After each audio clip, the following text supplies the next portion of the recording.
أعوذ بالله من الشيطان الرجيم.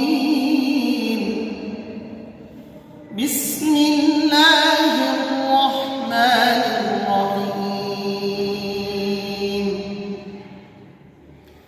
لا أقسم بهذا البلد وأنت حل بهذا البلد ووالد وما ولد لقد خلقنا الإنسان في كبد أيحسب أن لن يقدر عليه أحد يقول أهلكت مالا لبدا أيحسب أن لم يره أحد ألم نجعل له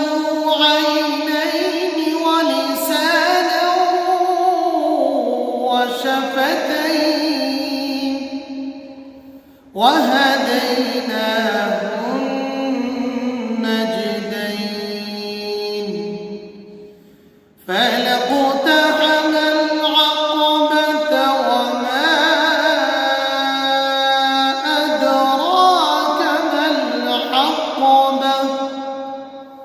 فك رقبة أو إطعام في يوم ذي مسغبة يتيما ذا مقربة أو مسكينا ذا متربة ثم كان من الذين آمنوا وتواصوا بالصبر وتواصوا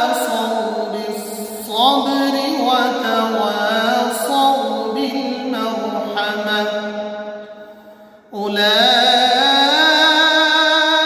أولئك أصحاب الميمنة والذين كفروا بآياتنا هم أصحاب المشأمة عليهم نار مؤصدة صدق الله